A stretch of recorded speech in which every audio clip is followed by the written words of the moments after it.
성경은 하나님의 계획이라고 말할 수 있습니다.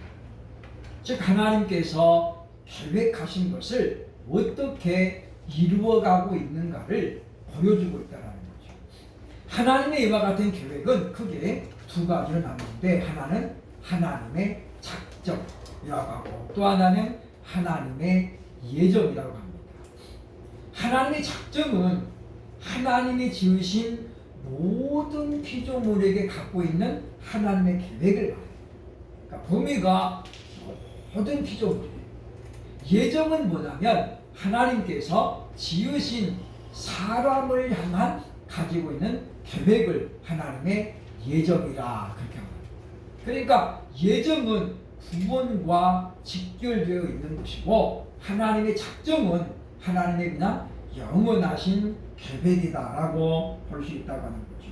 그래서 하나님은 그 영원하신 계획대로 이루어 가십니다. 그래서 우리 생각하고 하나님의 생각은 근본적으로 다르다라고 하는 거죠. 그것은 우리의 기도 생활도 마찬가지다라는 겁니다. 그러니까 우리가 급하게 하나님 앞에 기도해도 하나님이 보실 때는 뭐예요? 우리는 급한데 하나님은 안 급하시다는 거죠. 하나님이 정하신 때가 돼야 하나님이 응답하신다라고 하는 거예요. 전도서 3장 1절로 2절을 함께 보겠습니다. 시작. 범사가 기한이 있고 천하 만사가 다 때가 있으니 날 때가 있고 죽을 때가 있으며 심을 때가 있고 심은 것을 뽑을 때가 있으며 라고 말씀하죠. 그러니까 우리가 조급해가지고 하나님 앞에 막 이렇게 할 필요가 없다 그 말이죠. 하나님 앞에 우리가 하나님의 때를 알아야 된다라고 하는 것입니다. 그래서 누가복음 1장에 보면 사가랴와 엘리사벳이 무자했잖아요. 그렇죠? 그들이 의로운 자였고 선한 사람이었지만은 자식이 없었어요. 그래서 하나님 앞에 기도했는데 누가복음 1장 13절에 보면 이렇게 말하죠. 보겠습니다. 시작. 천사가 그에게 이르되 사가랴여 무서워하지 말라. 너의 간구함이 들린지라. 네 아내 엘리사벳이 네게 아들을 낳았으니 그 이름을 요한이라 하라고 하셨는데, 이때가 언제냐면 1장 7절 다음에 13절이 나오잖아요. 그렇죠? 그 7절이 뭐라고 그랬습니까? 엘리사벳이 잉태를 못함으로 그들에게 자식이 없고 두 사람의 나이가 많더라. 그러니까 이 두 사람이 자신이 없으니 어떻게 했다는 거예요? 계속 기도했다는 거예요. 그리고 지금 어떻습니까? 나이가 많아서 이제 더 이상 기도를 안 하는 거죠. 이제 우리가 당신도 늙고 나도 늙었으니까 이제 오늘 지웁시다. 그러는데 하나님 뭐라고 그러는 거예요? 보면 너의 간구함이 들린지라. 그러니까 하나님이 완전히 형광등이에요. 그죠? 진정히 기도했는데 하나님이 이제 응답하시는 거예요.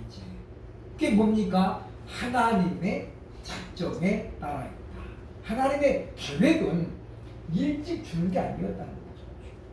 그러니까 우리도 이 말씀을 우리가 기록할 때 우리가 기도하면서 응답이 없다고 해서 낙심하거나 좌절할 필요가 전혀 없다고. 믿음으로 기도했으면 우리가 어떻게 해요? 기다리면 되겠다. 그러면서 우리가 끝까지 기다려야 됩니다. 그리고 기도해야죠. 그러니까 내가 구한 것이 정말 하나님의 뜻에 합당하고 하나님의 영광을 위한 것이라면 우리는 계속해서 기도하면서 기다려야 된다라고 합니다. 왜냐? 하나님의 때가 우선이거든요. 그러니까 우리가 아무리 열심히 기도해도 하나님이 아직은 때가 아니면 안 이루어주십니다. 다만 우리가 그렇다고 해서 그러면 우리가 안 구해도 하나님이 때가 되면 주시지 않겠느냐라고 생각하는 건 뭐예요? 그것은 우리의 게으름이에요. 하나님은 뭐라고 합니까? 쉬지 말고 기도하라 그랬죠. 구하라. 그러면 너희가 얻을 것이요. 다시 말하면 구하지 않으면 못 얻는다는 거죠. 그러니까 우리가 어떤 사람들 그런 말을 해요. 전도할 필요가 뭐 있어요? 하나님이 다 예정하셨다는데 언젠가는 그건 불러줄 거 아니에요, 그죠? 그러니까 우리가 굳이 뭐 전도할 필요가 있느냐라고 말하지만은 그렇게 되면 우리에게는 뭐가 없어요? 상급이 하나도 없는 거예요. 물론 하나님께서는 하나님의 예정을 반드시 이루신 거예요. 하나님의 주도. 그래서 우리가 전도를 안 해도 하나님이 예정하신 사람은 어떤 케이스로든지 하나님이 불러요. 그죠? 다만 반드시 하나님은 어떻게 해요? 사람을 통해서 역사하시는 거예요. 그러니까 제가 예전에 이제 직장 다닐 때 우리 사장님이 유도 선수였거든요. 국가대표 상비군에 있다가 오토바이를 타고 가다가 대형 사고가 났어요. 그래서 병원에서 이 사람은 죽습니다. 가망이 없습니다. 사고가 워낙에 크게 나가죠. 오토바이가 왜 무섭냐면 오토바이는 안전장치가 아무것도 없잖아요. 그냥 헬멧 하나거든요. 그 헬멧이 단단하냐? 그렇지도 않아요. 그게 뜯어보면 플라스틱이에요. 이거 스트리프예요, 스트리프. 그러니까 약해요. 그래서 병원에서 이제 살 가망성이 없으니까 그냥 의사들도 그냥 별로 그렇게 신경을 안 쓰는 거예요. 왜? 너무 많이 망가져가지고. 그래가지고 병원에 이 사람이 누워있는데 22살 때인가 그랬대요. 정말 꽃다운 나이잖아요. 그래서 이 사람이 의식이 남아있는 거예요. 그래서 계속 잠만 자는 거야, 맞아요. 죽을 날을 기다리고 있는 거죠. 그죠? 근데 어느 날 이분이 이렇게 잠을 자다가 이렇게 딱 의식이 돌아왔는데 어떤 여자가 자기를 위해서 막 기도하더라는 거예요. 하나님, 이 사람 이름을 부르면서 예수 믿게 해주시고 하나님 데려가시더라도 예수님 영접한 다음에 데려가게 해달라고 그렇게 기도하더라고요. 그래서 자기는 이제 그 의식이 남아있잖아요. 도대체 이 여자가 누군데? 아니 살려달라고 기도해야지 데려가더라도 예수님 영접 이렇게 기도하니까 기분이 나쁜 거잖아요. 그죠? 기왕이면 그냥 살려달라고 이 젊은 사람인데 꿈을 이루게 그렇게 기도해야 되는데 그래서 속으로만 이제 의식만 있지 아무것도 못 움직이니까 그런데 가끔씩 그렇게 이분이 와서 기도를 하더라는 거예요. 그래서 이제 의식 속에서 누군가 자기는 예수 믿는 친구가 아무도 없어서 문병을 봐도 기도할 사람이 아무도 없는 거예요. 부모님도 예수를 안 믿으니까. 그러다가 이 사람이 이제 서서히 회복이 돼가지고 깨어났어요. 그죠? 그리고 이제 잘 치료가 돼가지고 정말 기적적으로 이분이 퇴원을 하게 됐는데 너무 궁금한 거예요. 도대체 누가 자기를 위해서 계속 기도했나 물어보니까 간호사예요. 간호사가 생명부지잖아요. 그죠? 언제 번 일도 없고 뭐 이 사람 그냥 가면 남남인데 근데 여자분이 이렇게 와가지고 계속 기도하더라고요. 그래서 이분이 이제 운동은 이제 못하게 됐으니까 그래가지고 이분이 이제 교회를 다니게 된 거예요. 그래서 제가 있을 때 안수 집사였거든요. 안수 집사. 그래서 이제 보면 하나님의 예정이라고 하는 것은 우리가 전혀 짐작할 수 없는 상황에서 일어납니다. 그러니까 그 사람이 어떻게 보면 하나님이 이 사람을 구원하시려고 교통사고가 나게 내버려 두신 거예요. 안 났으면 이 사람 뭐예요? 승승장구. 국가대표 상비군이니까 이제 국가대표 돼서 외국에 나가면 대회에 나가면 상도 탈 것이고 메달도 딸 것이고 그러면 예수님을 영접받은 기회가 자꾸 사라지는 거예요. 하나님은 지금 이 청년을 빨리 써야 되는데 그래서 하나님은 어떻게 해요? 그 간호사를 통해서 그렇게 계속 기도하게 하고 간절하게 기도해서 그분이 예수님을 영접했다라는 거예요. 그러니까 우리가 전도를 안 해도 하나님은 그 간호사를 통해서 마지막에 때 그를 부르신다는 거죠. 그러면 그 간호사는 뭐 그것이 그분의 상급이 되는 거예요. 상급. 간호사니까 이름표를 붙여 있잖아요. 그죠? 그 이름을 아는 거예요. 그래서 이름을 불러가면서 기도했다라고 하는 것입니다. 그래서 우리가 보면 이와 같이 하나님의 계획은 우리의 의지와는 상관없이 이루어지는 거예요. 우리가 아무리 주님 안 됩니다 해도 하나님의 계획은 우리가 막을 수가 없는 거예요. 우리는 오늘 본문을 통해서 우리가 주님께서 가르치시는 그런 교훈을 얻고자 합니다. 먼저 5절에 보면 기억하라 말씀하는 거죠. 그죠? 보면 내가 너희와 함께 있을 때에 이 일을 너희에게 말한 것을 기억하지 못하느냐. 이 일이 뭐예요 지금? 불법의 아들, 멸망의 아들이 등장할 것이라는 것을 내가 너희에게 이미 말했잖느냐. 너희가 왜 기억하지 못하느냐라는 말씀이죠. 그러니까 이 말은 바울이 데살로니가 교회에 있을 때에, 그러니까 데살로니가 지역에 있을 때에 종말에 대해서 얘기했다는 거예요. 그러나 우리가 아는 것처럼 바울은 굉장한 달변가입니다. 말을 많이 하는 스타일이죠. 왜냐하면 사도행전에 나오잖아요. 그죠? 밤이 깊도록 말씀을 계속 전하니까 유두고가 졸다가 창에서 떨어져 죽었어요. 그죠? 그러니까 바울은 지금 오늘 저녁에 마치면 내일은 딴 동네로 가야 돼. 그러니까 마음이 어떻게 지금 여기까지는 내가 전해야 되겠다 그래가지고 계속 말씀이 길었다는 거죠. 거기에 보면 바울의 성격을 우리가 알 수 있습니다. 그러니까 데살로니가 교회 성도들이 말씀을 들었지만은 기억하지 못하는 것은 뭐냐면 아직 믿음도 없는데 종말에 대해서 말하니까 그들이 뭐 피부에 전혀 와닿지 않는 거예요. 그러니까 이제 아직 젖먹이인데 앞으로 미래 일을 말하면 그 아이가 알아듣겠어요? 그죠? 못 알아듣죠. 당연히 현실적인 내용이 아니니까 기억을 못할 수 있다라고 하는 것입니다. 그래서 우리는 말씀을 읊조리는 거룩한 습관을 가져야 됩니다. 다윗이 그랬잖아요. 시편에 보면 말씀을 내가 주야로 읊조리나이다. 그러니까 말씀을 내가 자꾸 입에 놓고 되새깁니다. 되새깁니다. 암송도 하고 그러다가 묵상도 하고 그러면서 우리가 말씀을 자꾸 읊조려야 된다는 거죠. 그죠? 그러면 하나님의 말씀은 반드시 성취된다. 근데 우리가 말씀을 자꾸 듣고 읽고 그래가지고 무의식 중에 말씀이 쌓여지면 하나님이 어떻게 역사하시는가? 요한복음 14장 26절에 이렇게 말하죠. 시작. 보혜사 곧 아버지께서 내 이름으로 보내실 성령 그가 너희에게 모든 것을 가르치고 내가 너희에게 말하는 것을 생각나게 하시리라. 성령님이 말씀을 생각나게 하시는데 우리 마음속에 들었던 것이 있어야 되고 읽었던 것이 있어야 돼요. 그래야 성령님이 생각나게 하는 거예요. 들은 적도 없고 본 적도 없으면 어떻게 해요? 성령께서 역사할 수 없다라는 거예요.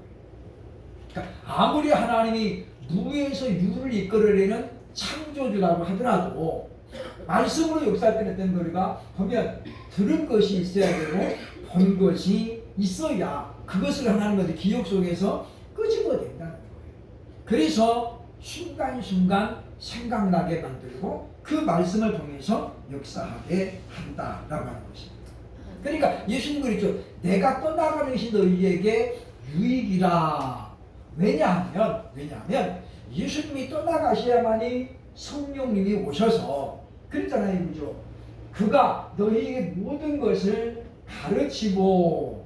가르치는데 기준이 근거가 뭐냐? 예수님이 하신 말씀이에요. 말씀.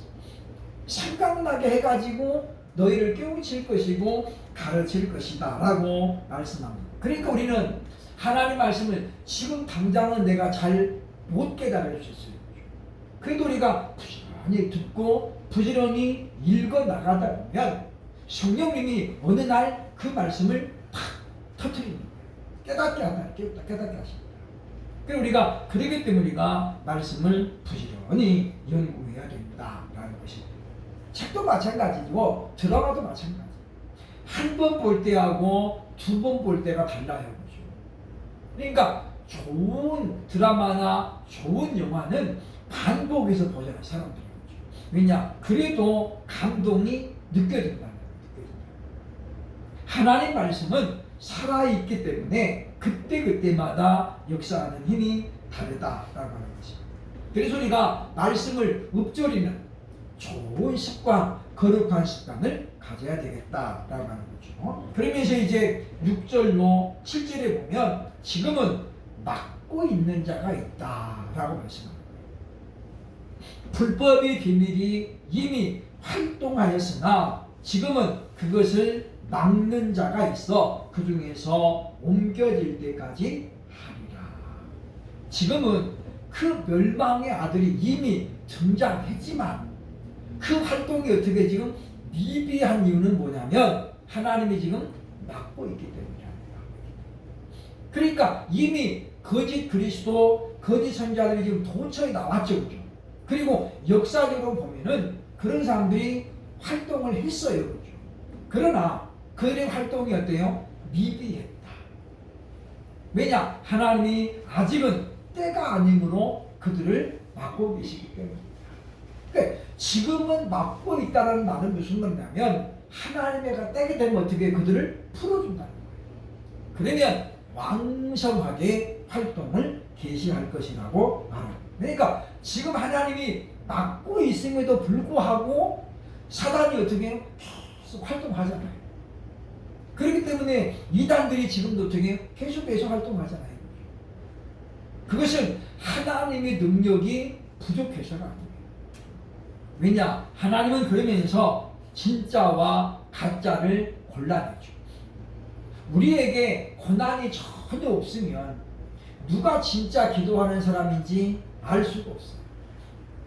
그러니까 바울이 다윗이 그랬잖아요. 시편에서 고난당한 것이 내게 유익이라. 그러면서 그 다음에 뭐라고 그랬어요? 그 이유를 설명하죠. 고난당한 것이 내게 유익이라. 왜냐? 내가 하나님을 알게 되었기 때문이다. 그러니까 고난이 없으면 다윗도 하나님을 모를 수밖에 없었다는 거예요. 대표적인 예가 뭡니까? 바로 언약궤로 옮기는 사건 때문이죠. 다윗이 왕 된 다음에 언약궤를 모셔오고 싶은 갈망이 굉장히 컸어요. 그는 그렇게 말하잖아요. 나는 이렇게 왕궁에 거하거든. 하나님의 언약궤는 거기 지금 버려진 채 있더라. 그래서 다윗이 너무 마음이 아픈 거예요. 그래가지고 어떻게 모셔오죠. 그죠? 수레를 잘 만들어가지고 한 번도 써본 적이 없는 수레에다가 언약궤를 딱 실어가지고 송아지가 끌고 오는 거예요. 그러니까 거기 보면 그 유다지파 암미나답의 아들 우사가 이제 뭐 그 수송을 책임지는 거잖아요. 근데 오다가 소가 그냥 갑자기 날뛰어가지고 언약궤가 수레에서 떨어지게 생긴 거예요. 그래서 그 암미나답의 아들 우사가 그걸 붙들잖아요. 그죠? 그런데 거기는 뭐라고 했어요? 하나님이 진노하신 우사가 죽었다. 그러니까 우리는 아무리 이 보면 동기가 좋아도 하나님 뭘 본다는 거예요? 방법과 과정을 보신다는 거죠. 그래서 다윗이 그때 이제 놀래가지고 내가 무슨 언약궤를 모셔오냐. 그래가지고 요번에 여담에 레위 지파 사람인 오베데돔의 집에 모시는 거예요. 3개월.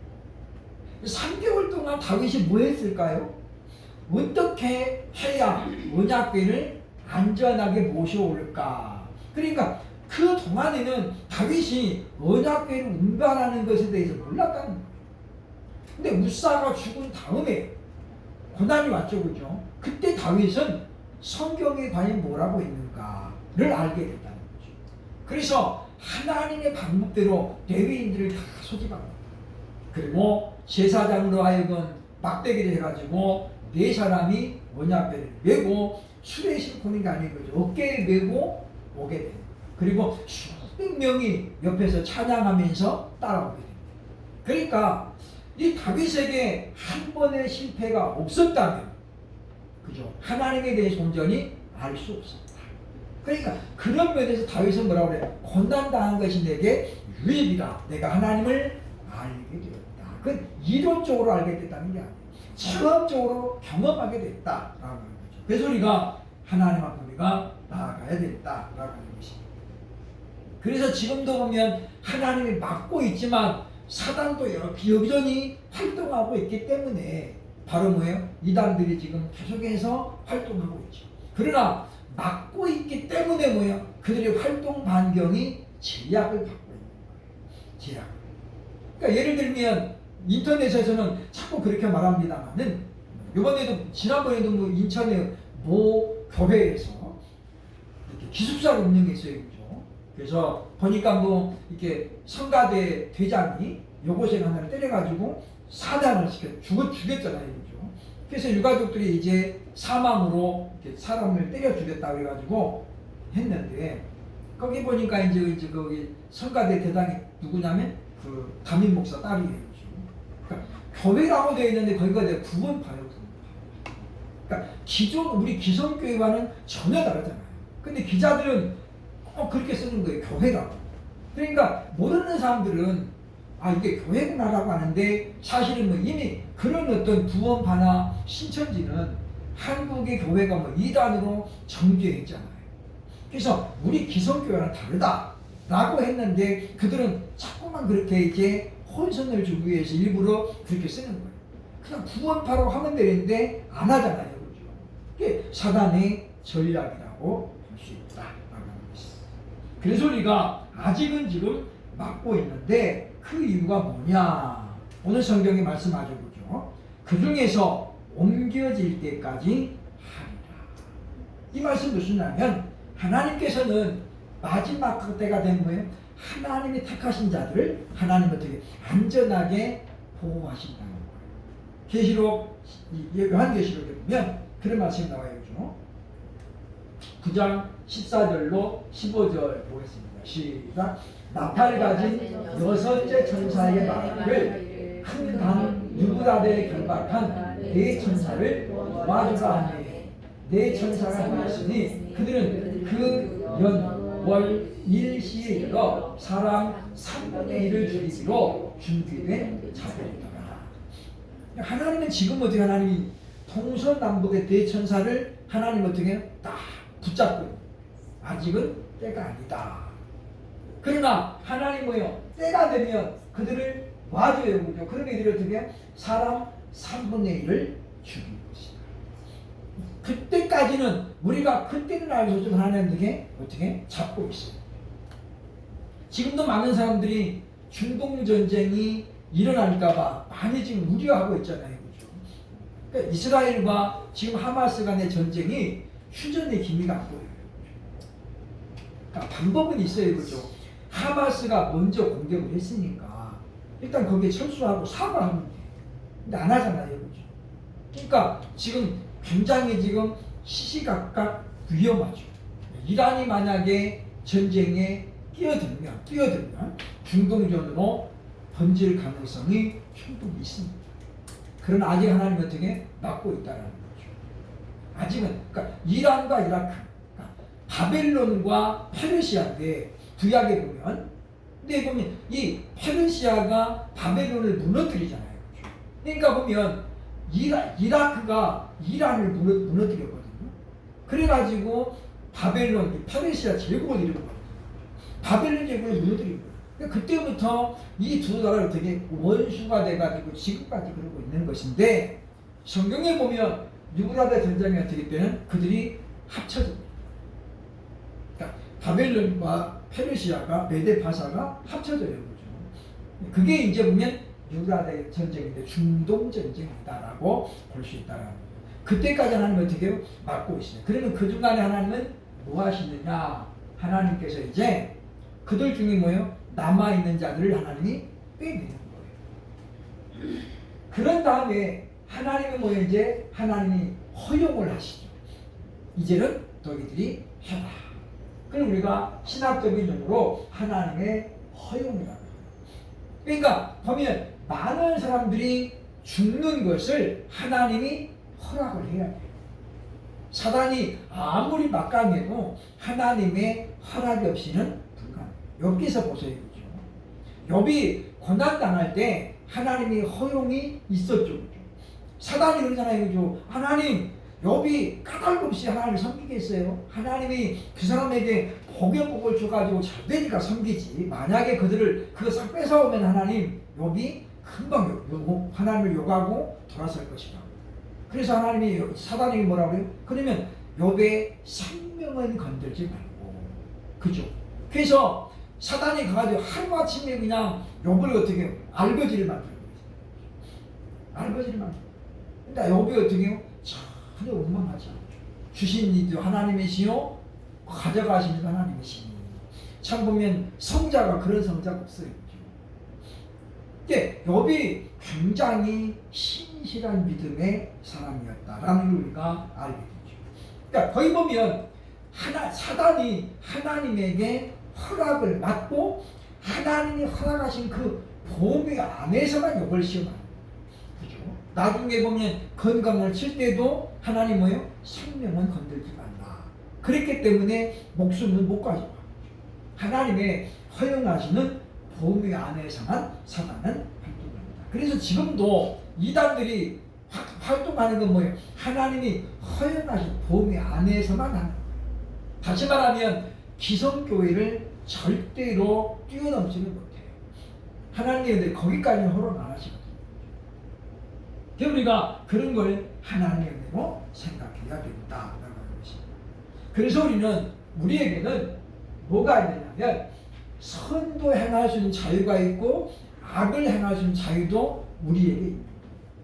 하나님 우리를 기계식으로 만든 게 아니에요. 우리를 유기적인 존재로 만들었죠. 그래서 우리에게는 생각할 수 있는 능력도 있지만은 행동할 수 있는 자유가 있어요. 자유가. 그걸 뭐라고 해요? 자유의지라고. 그러니까 우리가 가고 안 가고는 누가 결정하는 거예요? 내가 결정하는 거예요. 다만 성령님께서는 우리에게 마음이 어떻게 감동을 하시죠.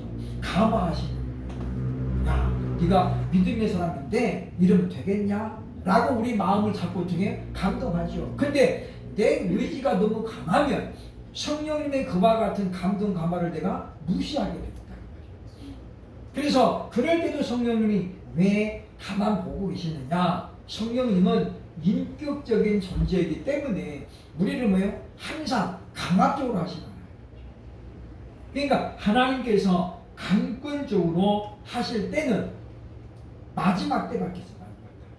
얘는 이대로 놔두면 안 되겠다. 그래서 하나님은 어떻게 해요? 그때 이제 강권 역사를 하는 거예요. 아까 이야기했던 것처럼 교통사고를 크게 나가지고 그렇게 한다거나. 아모스에 보면 그런 말 나오잖아요. 그죠? 사람의 힘으로 어떻게 할 수 없는 기근이라든가 전염병이라든가 이런 하나님 통해가지고 어떻게 해요? 회개하라고 자꾸 기회를 주십니다. 그럼에도 불구하고 이스라엘 사람들이 뭐예요? 자기 의가 너무 강하니까 하나님의 뜻을 분별하지 못했다. 그 결과가 뭐예요? 이스라엘의 패망. 그러니까 하나님이 참다가 어떻게 해요? 결국은 내버려둬. 그래서 아수르에 의해서 이스라엘이 멸망을 당했다라고 하는 것입니다. 그래서 우리는 항상 우리가 하는 결정에 대해서 내가 책임을 져야 돼요. 누구에게 떠맡기면 안 돼요. 그죠? 자녀들이 그런 말 하잖아요. 그죠? 엄마 그때 좀 나 좀 말리지 그랬어. 말렸는데 누가 말아드는 거예요? 자기가 말 안 들은 거잖아요. 근데 그건 생각 안 하고 왜 안 말렸냐고 말하는데 그거는 그렇다고 해서 머리 잘라도 말 안 들어요. 그렇잖아요. 그러니까 자기 의가 너무 강하면 성령님이 감동해도 우리가 그거를 무시하게 돼요. 그러니까 우리가 그래서 자기 의가 강하면 안 돼요. 그 다음에 세 번째, 최고의 심판은 멸망이라고 8절에 말씀하죠. 그때에 불법한 자가 나타나리니, 그때가 언제예요? 하나님이 막고 있는 것을 풀어줄 때, 허용할 때였죠. 그때에 불법한 자가 나타나서 왕성하게 활동합니다. 그러나 마지막은 어떻습니까? 마지막은 그의 주 예수께서 그의 입에 기문으로 그를 죽이시고 강림하여 나타나심으로 패하십니다. 그러니까 예수님의 다시 오신 우리가 사모해야 되는 이유는 뭐냐면 예수님이 다시 오실 때에 멸망의 아들들을 되게 완전히 제거하십니다. 그러니까 그때까지는 우리는 계속해서 유혹을 받아야 되고 때로는 고난을 당해야 되고 그렇게 된다는 거죠. 그러니까 이단들 때문에 기성교회가 함께 욕을 먹고 함께 지금 비난을 당하는 거예요. 물론 그럴 때일수록 우리가 성경적으로 더 잘해야 됩니다. 왜냐? 사단도 자기를 광명한 천사로 얼마든지 지금 가장하잖아요. 그래서 우리가 열매도 한순간만 봐서는 몰라요. 자세히 그리고 유심히 봐야 돼요. 이게 지금 저 사람들이 어떤 수단으로 지금 맺고 있는 것인지 아니면 진짜 열매인지 우리가 봐야 됩니다. 왜냐? 보세요, 보죠. 이단들은 선한 일을 하나도 안 할까요? 아니죠, 그죠? 이단들도 선한 일을 많이 합니다. 좋은 일 많이 하죠, 그죠? 그러니까 그것만 봐가지고는 우리가 안 된다는 거예요. 내면을 봐야죠. 저 사람들이 정말 지금 변화가 돼가지고, 즉 다시 말하면 성경적인 가르침을 통해서 지금 그렇게 되고 있는지, 아니면 자기들이 어떤 확장을 위해서 하나의 어떤 수단으로 지금 쓰고 있는지 우리가 분별을 해야 돼요. 그래서 우리는 뭐가 돼야 돼요? 그들이 가르치고 있는 가르침이 성경적으로 문제가 없는가, 이런 걸 봐야 된다는 거죠. 그래서 우리가 겉만 봐가지고는 모른다라고 하는 것입니다. 그래서 우리가 궁극적으로 하나님을 이길 수 있는 존재는 없죠, 그죠? 왜냐? 하나님은 전능하신 분이기 때문에 하나님을 이길 수 있는 존재는 없다라고 하는 것입니다. 그리고 하나님께서는 그들이 이제 멸망의 아들들이 본격적으로 활동하기 전에 하나님 어떻게 하시느냐? 계시록 18장 4절에 보면 이렇게 말씀합니다. 봅니다. 시작. 또 내가 들으니 하늘로부터 다른 음성이 나와 이르되 내 백성아 거기서 나와 그의 죄에 참여하지 말고 그의 받을 비자를 받지 말라. 18장은 무슨 이야기예요? 바벨론과 음료 그리고 짐승이 멸망당하기 직전에 하나님은 뭐예요? 이들을 끄집어내는 거예요. 우리가 이제 이것을 마지막 이삭 죽기 구원이라고 해요. 그러니까 하나님이 예정하셨는데, 그래서 많은 사람들이 복음을 전했어요. 근데 뭐예요? 자기 의가 너무 강해서 또는 세상에 너무 빠져 있어가지고 복음을 못 받아들여요. 하나님이 이제 바벨론을 멸망해야 되는데 같이 멸망시킬 수 없잖아요. 왜냐? 의로운 자와 불의한 자를 함께 멸망시키지 않아요.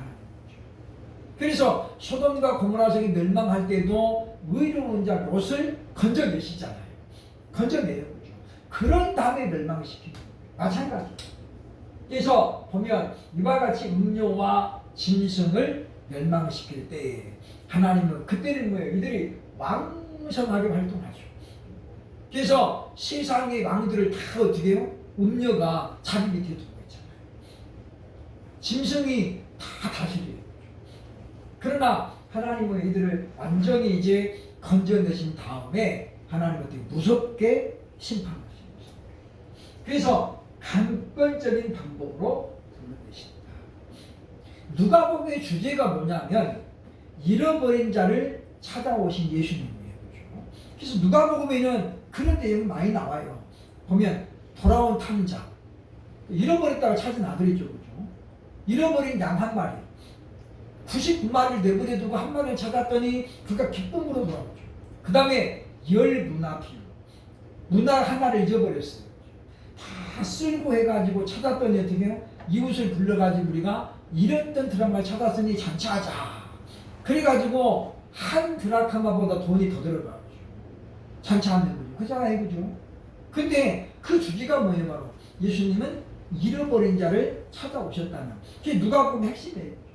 그래서 보면 그것이 왜냐하면 요한복음 39절 이렇게 말하고 있죠. 시작. 나를 보내신 이의 뜻을 행하려 합니다. 나를 보내신 이의 뜻은 내게 주신 자 중에 내가 하나도 잃어버리지 않고 마지막 날에 다시 살리는 것입니다. 그래서 예수님은 아버지께서 주신 자는 어떻게 해요? 절대 잃어버리지 않아요. 다만 사람이 너무 뺀질거리고 입이 뒤이다 보니까 하나님 불러도 어떻게 해요? 귀 탁 막고 그냥 내 갈 길 가는 사람도 못 받아요.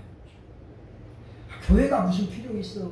아이고 예수님이 무슨 교회가 밥 먹여주냐? 뭐 이런 말을 하면서 그러면서 어떻게 해요? 자꾸 복음을 거부하죠. 그러나 하나님의 마지막 때에 또 이제 그들을 강권하여 부르십니다. 그래서 하나님이 소멸되시면 그때는 멀쩡하게 돌아오지 않아요. 망하든지 부서지든지 부러지든지 그렇게 되는 거죠. 그때까지 되면 안 된다. 그때까지. 그래서 우리가 전도해야 되고 기도해야 된다라고 하는 것입니다. 그래서 우리가 하나님께서와 같이 마지막 날에 강권하여서 불러온 자들은 열매 없는 구원을 받는 거예요. 열매 없는. 그럼 우리가 뭐라고 해요? 고린도서 5장에 보니까 부끄러운 구원이야. 부끄러운. 그러니까 예수님과 함께 십자가에 달렸던 두 강도 중에 하나는 구원 받았죠. 그죠? 주의 나라 임하실 때 나를 기억하소서. 그랬기 때문에 구원 받은 거예요. 예수님은 네가 오늘 나와 함께 낙원에 있으리라. 그러면 이 사람은 열매가 있어요, 없어요? 아무것도 없어요. 그걸 뭐라고 해요? 부끄러운 구원. 어제는 말씀드렸지만 우리가 그러면 하나님 앞에 가서 뭐라고 해요? 우리가 유부무원이에요. 그렇지 않겠어요? 그죠? 내가 너에게 물질도 주고 건강도 주고 그랬는데 그거 가지고 너 뭐 했냐 물어보시면 그런 사람을 뭐라고 그러겠어요? 그죠? 그냥 오로지 자기만을 했었다는 거죠. 그러니까 우리는 하나님이 내게 주신 것 중에 우리가 다는 아니지만 그 중에 일부는 우리가 하나님께 우리가 드리고 하나님의 영광을 위해 써야 돼요. 그러니까 우리가 당연히 뭐요? 우리 육적인 욕구는 자꾸 줄여들어야 돼요. 그죠? 우리 돈이라는 것은 많으면 많을수록 좋아요. 그잖아요. 나는 돈이 너무 많아서 안 돼요. 그런 사람은 아무도 없어요. 선수들 보세요. 그죠? 돈을 더 받으려고 계속 애쓰잖아요. 그죠? 왜냐? 돈은 반드시 필요합니다. 근데 우리 예수 믿는 사람들은 자기 어떤 욕구를 자꾸 절제시키는 거예요. 사고 싶은 것도 좀 줄이고 먹고 싶은 것도 좀 줄이고 그러면서 어떻게 해요? 그 돈을 하나님의 영광을 쓰잖아요. 그러니까 그것이 하나님 보시기엔 뭐가 돼요? 열매가 되고 상급이 돼요. 우리는 그 믿음을 갖고 있기 때문에 지금은 우리가 내가 주님 앞에 봉사하고 충성할 수 있는 기간이 어떻게 지금 자꾸 줄어들고 있다고 봐야 돼요. 왜? 지금 막고 있지만 하나님이 영원히 막고 있지는 않아요. 왜? 예수님 오실 때가 임박했기 때문이죠. 그러니까 주님이 오시기 직전에 하나님이 어떻게 풀어줘요. 그러니까 그러면 사단이 이제 어떻게 왕성한 활동을 가지고 계시록 18장에 보면 17장 18장이 상당히 중요한 내용인데 거기 보면 음녀와 짐승이 어떻게 해요? 연합을 해가지고 세상을 다 지배하잖아요. 그리고 계시록 13장에 보면 짐승에게 경배하지 않는 자는 다 죽여요. 짐승의 표를 줘가지고. 그래서 짐승의 표를 받는 자는 살고 안 받는 자는 어떻게 다 죽여요. 그러니까 우리가 그런 때가 되면 우리가 믿음을 드러내는 것도 조심스러워요. 아직은 얼마나 우리가 좋을 때인가를 생각을 해야 되겠다라는 것입니다. 그래서 지금은 막고 있지만 그러나 영원히 막고 있지는 않는다라는 것입니다. 중요한 것은 우리가 그럼에도 불구하고 그 멸망의 아들의 등장을 지나치게 두려워하지 말아야 됩니다. 왜냐? 최후의 승리는 하나님뿐이에요. 우리에게 어려움이 있죠. 그죠? 내가 너를 10일 동안 환란에 던지리니. 그러나 그 10일은 뭐예요? 영원한 게 아니에요. 무한대가 아니에요.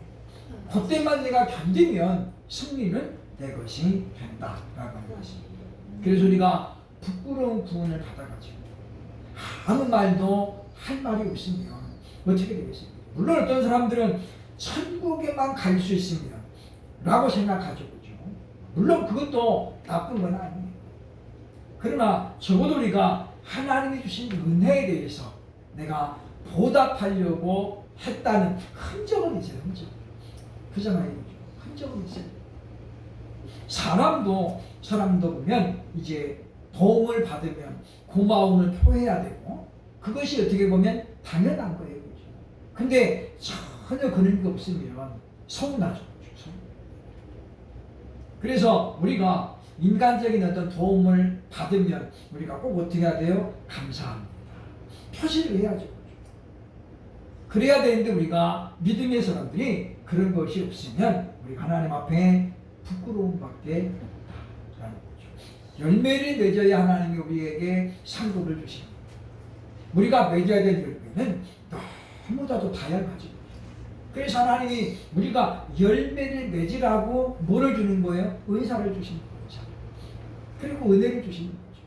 그러니까 우리가 그런 은사를 잘 활용을 해가지고 열매를 맺어야 되는데 지금 일부의 사람들은 그 은사를 가지고 어떻게 해요? 자기 배만 채우는 거예요. 그래서 건물 사고 땅 사고 막 부자가 되고 그래서 자기 재산이 뭐 어마어마하게 많다. 이거는 뭐예요? 성경적으로 잘못된 것이다. 라는 거죠. 우리가 이 말씀을 기억하면서 내가 너희와 함께 있을 때에 너희에게 말하지 않았다. 이 말씀을 꼭 기억하면서 우리가 다 기억할 수 없어요. 그러나 우리가 듣고 읽은 것을 우리가 늘 읊조리면서 일주일을 또 살아가면서 이 말씀을 우리가 좀 되새김질해보고 이 말이 무슨 뜻이었을까 생각해보고 멸망의 아들은 누구일까 생각해보면서 참으로 우리가 늘 주의 오심을 사모하면서 한 주간도 승리하며 살아갈 수 있기를 주의 이름으로 축원합니다. 아멘.